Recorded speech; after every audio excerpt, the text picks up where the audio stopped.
بسم الله الرحمن الرحيم الحمد لله رب العالمين والصلاة والسلام على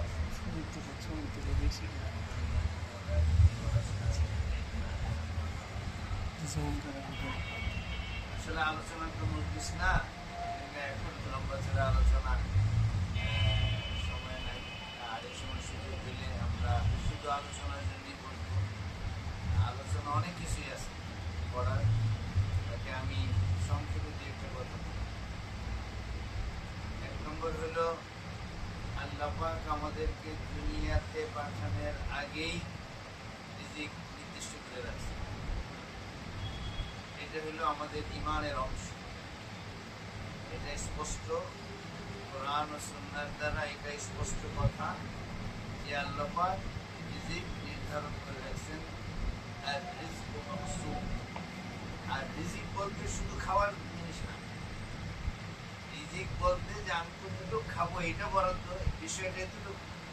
রিজিক মানে হইল একজন মানুষ দুনিয়ায় চলার জন্য জীবনের যা যা উপকরণ সবটাই সবটার নামে রিজিক।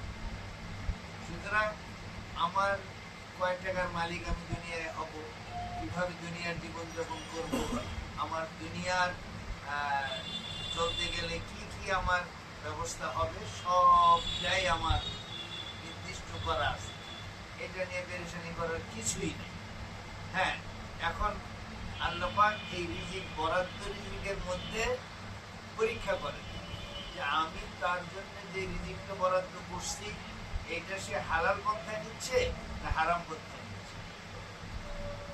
একজনে একটা তার বরাদ্দ রিজিকটা সে হারাম পন্থায় চুরি করে, বাটপারি করে, দুর্নীতি করেও নিতে পারে। আবার সে যদি দুর্নীতির অংশ, দুর্নীতিতে না যে সহি পন্থায় যায় তাহলে ওই রিজিকটাই তার কাছে আসবে। এই জন্যে হ্যাঁ, এই কথার তাফসীরে মুহাদ্দিসিন মুফাসসিরিন কেরাম বলে যে আল্লাহ পাকের যে বরাদ্দ রিজিক আছে এটা আল্লাহর হুকুম হলে তুমি খুঁজো। তুমি খুঁজো, খুঁজে না কোথায় আছে আল্লাহ পাক তোমাকে খুঁজতে বলছে। খোঁজার পরে আল্লাহ পাক দুনিয়া যেহেতু দারুল আসবাব, এই জন্য আল্লাহ পাক ওইটা তোমাকে দিবে।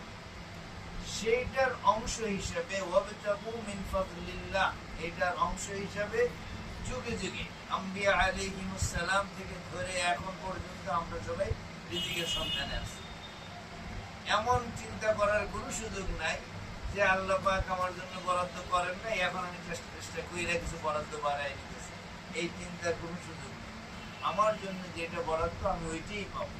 হ্যাঁ, এখন ওইটা হালাল পন্থায়, সুন্দর পন্থায়, শরীয়তের অনুমোদিত পন্থায় আমি সেটাকে বুঝি। সেটার হিসাবে আমরা চাকরি করি, ব্যবসা করি, বাণিজ্য করি, অনেক রকম কাজ করি। সে অংশ হিসাবে এখানেও যারা শুরু করছে সবাই আমাদের আপন মানুষ, একদম সন্তান তুল্য। সবাই আমার ছেলেরাও আছে এবং সাথে সাথে যারা অন্যরা আছে সবাই আমার সন্তানের মতো। এই জন্য তোমাদের কাছে বলবো যে এটা খুব সুন্দর একটা কাজ, সুন্নাহ। আল্লাহ রসুল ব্যবসা করছেন, এটাও ঠিক আছে, কিন্তু থাকতে হবে শতভাগ শরীয়তের উপর, শতভাগ শরীয়তের বিধান মেনে আমানতদারির সাথে। এটার মধ্যে যদি আমরা থাকি তাহলে অবশ্যই অবশ্যই বরকত হবে। আর অন্য পন্থা অবলম্বন করবো, বাহ্যিকভাবে নগদ নগদ কিছু ফায়দা মনে হইলেও দেখা যাবে যে এইটার মধ্যে বেবরকতি এত বেশি। আমার এই প্রতিষ্ঠান থেকে অনেক টাকা আসছে, কিন্তু এটা সুন্দর পন্থায় হয় না। আল্লাহ পাক অন্য দিক দিয়ে এমন একটা ব্যবস্থা করে দিবেন যে আমি এখান থেকে লাখ টাকা কামাইছি, ওদিক দিয়ে আমার 2 লাখ টাকা চলে গেছে, এমনও হইতে পারে। এই জন্য প্রথম কথা হলো যে আমরা এখানে পরিপূর্ণ শরীয়ত সম্মত পন্থা অবলম্বন করব। 2 নম্বর হলো জয়েন্ট ব্যবসা। বাংলাদেশে এইটা সফল খুব কম আছে, মানে 3 জন 4 জন 5 জন মিলে ব্যবসা করছে এবং সুনামের সাথে দীর্ঘদিন চলতেছে, কোনো রকমের সমস্যা হয় নাই, এরকম খুব কম আছে। দেখা যায় শুরু দিক দিয়ে ভালো হয়, কয়েকদিন পরে পরস্পরে একটা দ্বন্দ্ব হয়, ভেঙে যায়, নষ্ট হয়। সেক্ষেত্রে যদি উসুল মানা হয় শতভাগ, নিয়ম স্পষ্ট থাকে, আয় ব্যয় খরচ যা আছে কার কি হবে, কিভাবে হবে, এবং সেটা যদি মুরব্বীদের পরামর্শ নিয়ে চলে, তাহলে আশা করি বাংলাদেশে অনেক স্বল্পতার মধ্যে এখনো আছে, এখনো আমার জানা মতে কিছু ব্যবসায়ী এমন আছে যে তারা শুরু থেকে যৌথভাবে করতেছে, আর এখনো সফল এবং পরস্পরের আস্থা এবং আমানতদারির সাথে চলতেছে। এই জন্যে এইটা যথেষ্ট গুরুত্বপূর্ণ একটা দিক। আমরা দোয়াও করি, আশাও করি তোমরা যারা শুরু করছো পরস্পর একদম মিলেমিশে থাকবে। কখনো যদি নিজেদের মধ্যে ভুল বুঝাবুঝি হয়, সংসারে হয়, ভাই ভাই হয়, স্বামী স্ত্রী হয়, এখানেও যদি কিছু হয়, সাথে সাথে কোনো মুরব্বীর সাথে পরামর্শ করে এটাকে সমাধান করে দেওয়া, যাতে এটা সামনের দিকে না হয়।